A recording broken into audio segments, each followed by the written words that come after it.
राजस्थान के किशनगढ़ इलाके के अंदर उस टाइम हड़कंप मच जाता है जब एक नीले ड्रम के अंदर एक लाश मिलती है। वहां पर सब लोगों को वहां पर बदबू आने लगती है और जब वहां पर लोग जाकर के देखते हैं तो वहां पर एक नीला ड्रम होता है।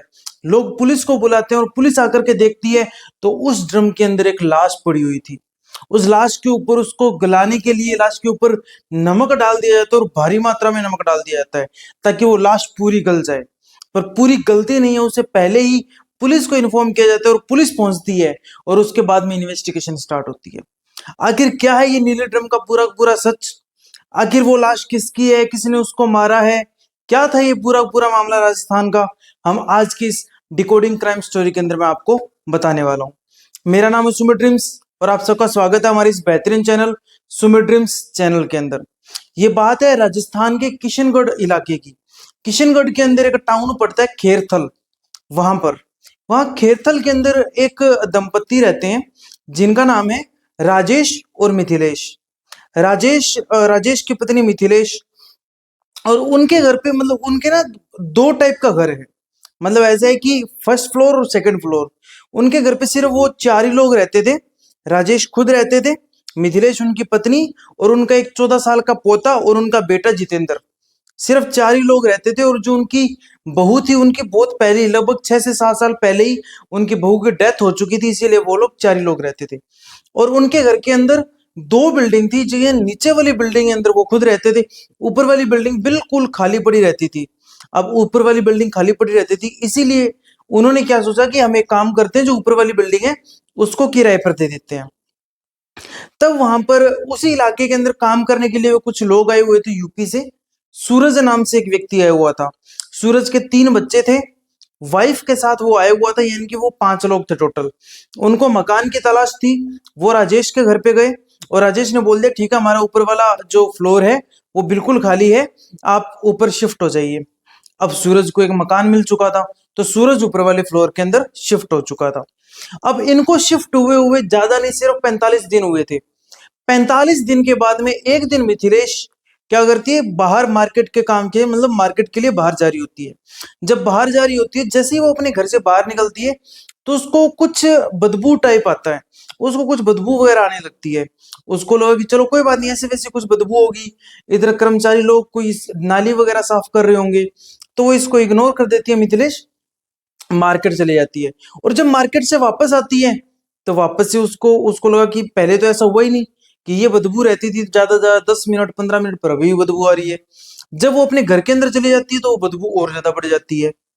तो मिथिलेश क्या करते हैं, मिथिलेश को लगता है कि जरूर ऊपर वाली फ्लोर पे कुछ ना कुछ है, तो ऊपर जाकर के देखना चाहिए। भाई कोई कुत्ता बिल्ली मर जाता है, उसकी बदबू आ सकती है, तो अगर कोई कुत्ता बिल्ली मर गया है तो उसको उठवा देते हैं।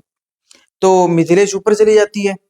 ऊपर जाने के बाद में सबसे पहले वो दरवाजा वगैरह खटखटाती है उन लोगों का, जो भी सूरज औरों को उन्होंने दिया हुआ था मकान किराए के ऊपर। अब हैरान की बात ये थी कि किराएदार वहां पर थे ही नहीं, वहां पर तो ताला लगा हुआ था। अब ऊपर वाली बिल्डिंग के अंदर ताला लगा हुआ था, किराएदार वहां पर थे ही नहीं। अब क्या किया जाए? अब किचन थोड़ा सा बाहर पड़ता है उनके, तो किचन के अंदर एक ड्रम रखा हुआ था, नीले कलर का ड्रम। अब जो वो मिथिलेश उस किचन के अंदर जाती है तो उसको बदबू और ज्यादा तेज आने लगती है। अब इतनी ज्यादा तेज उसको बदबू आती है कि उस बदबू को वो सह नहीं पाती और क्या करती है, जो मिथिलेश है वो वहां से चली जाती है। अब मिथिलेश वहां से बाहर निकल गई और वो नीचे चली गई। नीचे जाने के बाद में सबसे पहले वो अपने 14 साल के पोते को बुलाती है। उसको बोलती है कि बेटा एक काम करो, पुलिस को फोन करो, 100 नंबर पे डायल करो, पुलिस को फोन करो, ऊपर बहुत ज्यादा बदबू आ रही है, शायद कुछ ना कुछ गलत है। तो जैसे ही पुलिस को बताया जाता है, पुलिस तुरंत प्रभाव से 20 मिनट के अंदर अंदर उस घर में पहुंचती है।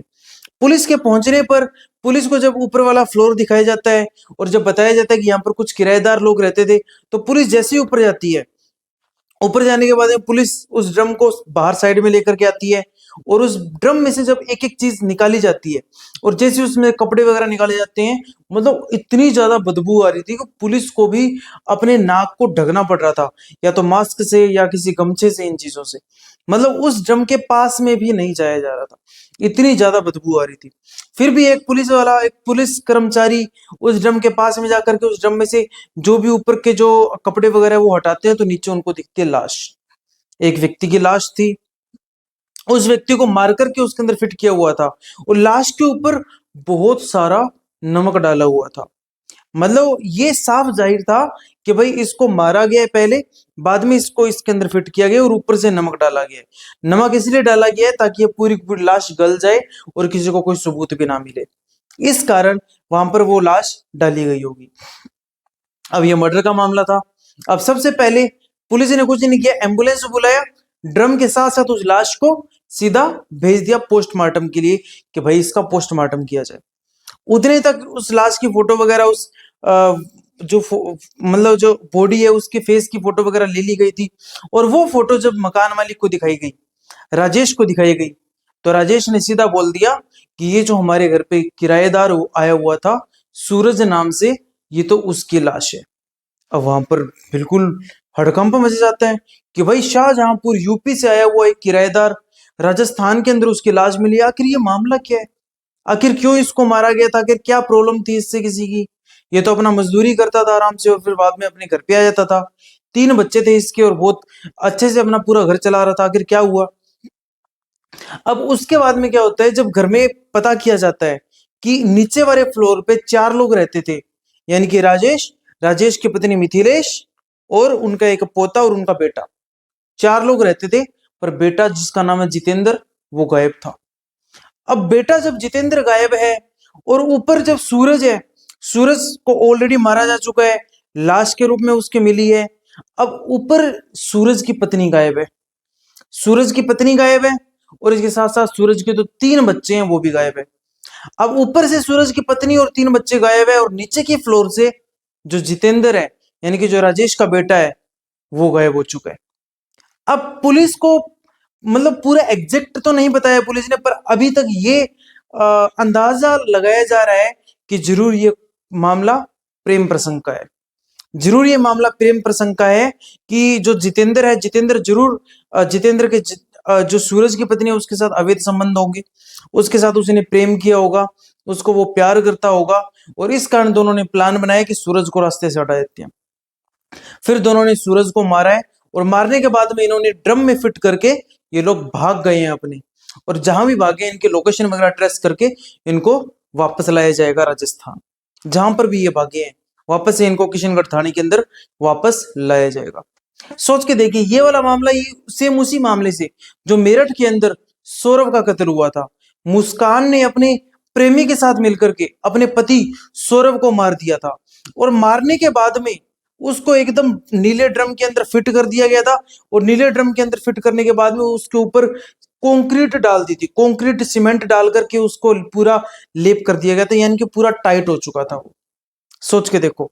और वो बाद में घूमने के लिए निकल गई थी मुस्कान, मुस्कान उस ढोंगी बाबा उस अपने बॉयफ्रेंड के साथ घूमने के लिए निकल चुकी थी।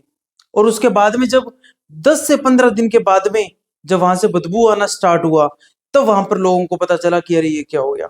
जब मुस्कान ने अपनी आई थिंक सास को या अपनी खुद की मां को बता दिया था उसने कि भाई मैं ऐसा काम करके आई हूं, तब ये सारों के सामने मामला सामने आया। और उस टाइम फिर वहां की जो मेरठ की पुलिस है वो सामने आई और फिर बाद में उन दोनों को लोकेशन ट्रेस कर करके उनको फिर गिरफ्तार किया गया, मुस्कान को और उसके बॉयफ्रेंड को। ये सेम का सेम मामला यहाँ पर आज राजस्थान में किशनगढ़ के खेरथल टाउन के अंदर ये मामला देखने के लिए सामने आया।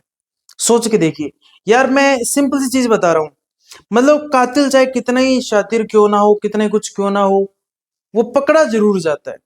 सोच के देखो, मुस्कान ने और उसके प्रेमी ने ये सोचा था कि हम नहीं पकड़े जाएंगे, हम तो घूम रहे हैं, ये है वो है, पर पकड़े गए, है ना।